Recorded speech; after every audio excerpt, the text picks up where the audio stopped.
What's up everybody, it's your local space surfer Kylosaur here to give you something special today. Not really.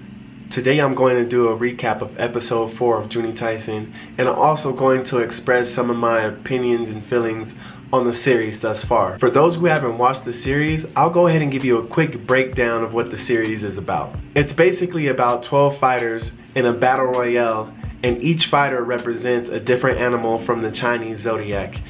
And whoever wins gets one wish. Of course, it wouldn't be a battle royale without some kind of time constraint. So at the beginning of the series, each fighter swallows like a poison ball.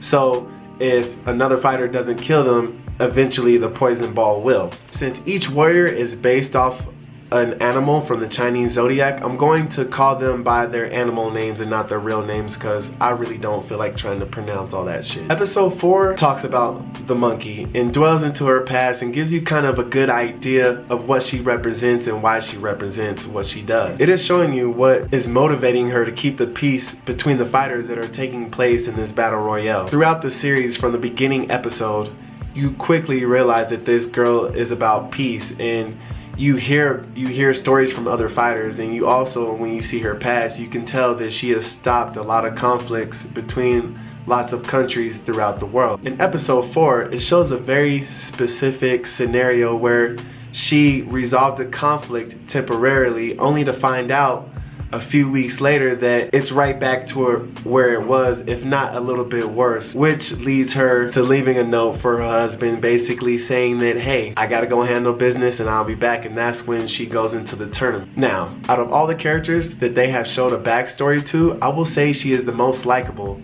but at the same time, that's really not saying much, being that the other characters were really dull and annoying to begin with. First backstory of the boar really shows that she was nothing more than just a bitch. I mean, really, she killed off basically her own family member, had her do all kinds of crazy stuff just so she can do the tournament. The second backstory we have is the dog, which really didn't dwell too much into his past and really focused on more of his abilities and what he can do in battle. Then you have the third backstory of the chicken, which is the typical story of child abuse.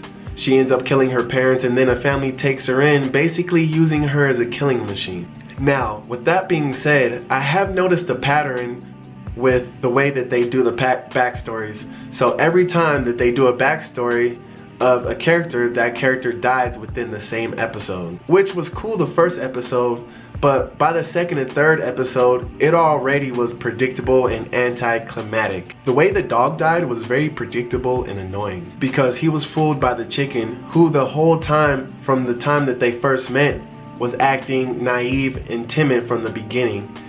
So the fact that she killed him and tricked him, it kind of showed that he was kind of naive. I mean, did he forget that he is in a fucking battle with 11 other people that are trying to kill each other?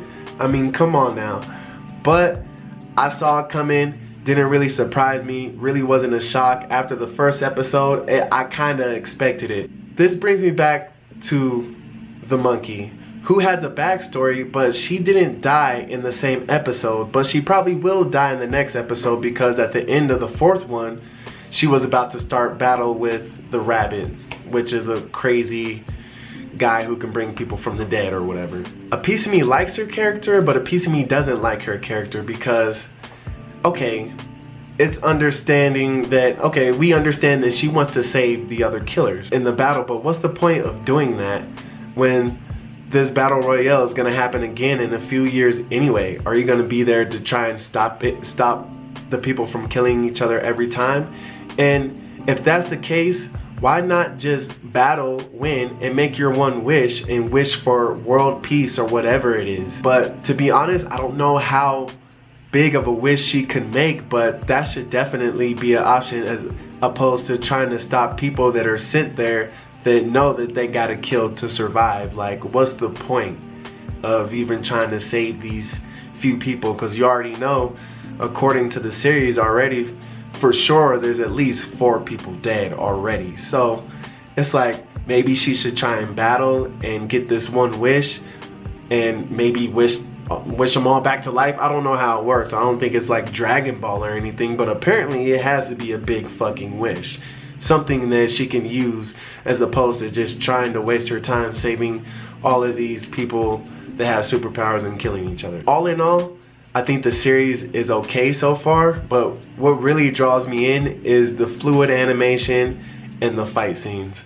Other than that, the story's not really pulling me in. The shock value of, oh my god, we just got a backstory on this bad character, I gotta care about them and then they die, really hasn't, you know, impressed me much at all, especially since they used it in the first 3 episodes. So I'm gonna stick with it. I wanna hear other people's thoughts. I have a few theories of what's gonna happen, but realistically, I have no idea. But if anybody else has any opinions on it, let me know. This is Ep04, the Trust Core, and I'm out this bitch. Peace. Whoa, shit.